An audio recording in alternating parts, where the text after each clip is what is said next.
नमस्कार। आज बात करेंगे ग्लोबल कैपेबिलिटी सेंटर्स की यानी जीसीसीज की और समझेंगे कि कैसे भारत दुनिया की सबसे बड़ी कंपनियों का एक तरह से नर्व सेंटर बनता जा रहा है। तो चलिए पता लगाते हैं कि इस रेस में भारत इतना आगे कैसे निकल गया। जरा सोचिए, दुनिया भर में जितने भी जीसीसीज हैं, उनमें से आधे से भी ज्यादा यानी 53% सिर्फ एक देश में है, और वो है भारत। ये नंबर अपने आप में एक पूरी कहानी कहता है। ये दिखाता है कि इस सेक्टर पर भारत का दबदबा कितना ज्यादा है।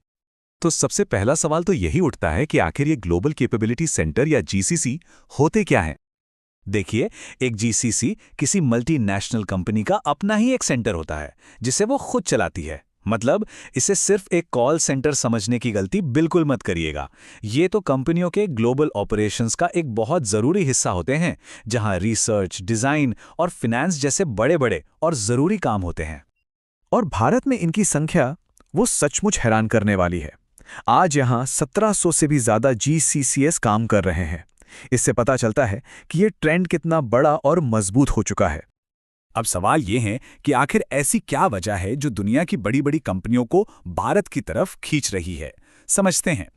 अगर हम देखें कि ये सेंटर्स भारत में कहाँ हैं, तो ये भी बड़ा दिलचस्प है। बैंगलोर 29% के साथ लिस्ट में सबसे ऊपर है। उसके बाद हैदराबाद और दिल्ली एनसीआर दोनों 16-16% के साथ बराबरी पर हैं। और हाँ, एक बात और, हैदराबाद इस रेस में सबसे तेजी से आगे बढ़ने वाला शहर है। और कमाल की बात तो ये है कि देश के 94% जीसीसीज सिर्फ 6 शहरों में हैं: बेंगलोर, हैदराबाद, दिल्ली एनसीआर, मुंबई, पुणे और चेन्नई। ये साफ बताता है कि इन शहरों में हाई स्किल टैलेंट और वर्ल्ड क्लास इंफ्रास्ट्रक्चर कितना ज्यादा है। तो चलिए अब जरा उन बड़ी कंपनियों और सेक्टर्स पर नजर डालते हैं जो भारत में इस जीसीसी बूम को लीड कर रहे हैं। इस लिस्ट में सबसे आगे है बैंकिंग, फाइनेंशियल सर्विसेज और इंश्योरेंस यानी BFIC sector. JP Morgan, Wells Fargo और सिटीकॉर्प जैसे दुनिया के सबसे बड़े बैंक अपने बहुत बड़े-बड़े ऑपरेशंस भारत से ही चला रहे हैं। और अगर इनके स्केल को समझना है तो ये नंबर देखिए। अकेले जेपी मॉर्गन के भारतीय जीसीसी में 55,000 से ज्यादा लोग काम करते हैं। ये एक तरह से उनके ग्लोबल ऑपरेशंस का डिजिटल हेडक्वार्टर बन गया है। लेकिन ये कहानी सिर्फ बैंकिंग तक ही नहीं है। टेक, फार्मा और मैन्युफैक्चरिंग जैसे सेक्टर्स भी इस खेल के बहुत बड़े खिलाड़ी हैं। टेक और आरएनडी की दुनिया के तो सारे दिग्गज यही हैं। माइक्रोसॉफ्ट, गूगल, अमेजॉन, सैमसंग, ये सब भारत में अपने महत्वपूर्ण जीसीज चला रहे हैं, जहां सॉफ्टवेयर डेवलपमेंट से लेकर एआई और मशीन लर्निंग जैसा कटिंग एज काम हो रहा है। और ऐसा ही कुछ फार्मा सेक्टर में भी हो रहा है। सैनोफी, फाइजर और नोवार्टिस जैसी बड़ी कंपनियां अपने भारतीय सेंटर्स से ड्रग डिस्कवरी और क्लिनिकल ट्रायल मैनेजमेंट जैसे बहुत ही क्रिटिकल काम कर रही हैं। लेकिन इस पूरी कहानी का सबसे दिलचस्प मोड़ तो अब आता है, और वो है इन सेंटर्स की भूमिका में आया एक जबरदस्त बदलाव। देखिए, एक जमाना था जब जीसीसीज को सिर्फ लागत बचाने का एक जरिया माना जाता था, जहां रूटीन बैक ऑफिस का काम होता था। लेकिन अब तस्वीर पूरी तरह बदल चुकी है।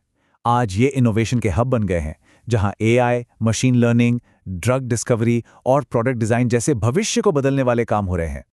जैसा कि इस कोट में कहा गया है, जीसीसीज अब सिर्फ कॉस्ट सेंटर्स नहीं रहे, बल्कि ग्लोबल इनोवेशन इंजन की तरह काम कर रहे हैं। मतलब साफ है, ये सेंटर अब कंपनियों के लिए सिर्फ एक ऑपरेशनल हिस्सा नहीं है, बल्कि एक स्ट्रेटेजिक एसेट बन चुके हैं। तो आखिर में चलिए भारत के जीसीसी सेक्टर के भविष्य और इसकी जबरदस्त आर्थिक क्षमता पर एक नजर डालते हैं।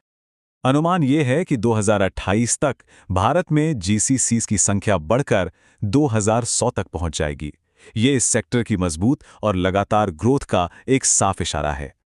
और इससे भी बड़ा नंबर यह है, आने वाले कुछ ही सालों में इस सेक्टर का मार्केट साइज $90 बिलियन तक पहुंचने का अनुमान है। सोचिए, ये भारत की अर्थव्यवस्था और इसकी ग्लोबल इमेज के लिए कितना बड़ा बूस्ट होगा। तो जैसे जैसे ये सेंटर दुनिया की सबसे बड़ी कंपनियों के डिजिटल हेडक्वार्टर बनते जा रहे हैं, सोचने वाली बात यह है कि भारत में बैठे ये ग्लोबल ब्रेन्स अगला कौन सा बड़ा आविष्कार करेंगे जो दुनिया को बदल देगा।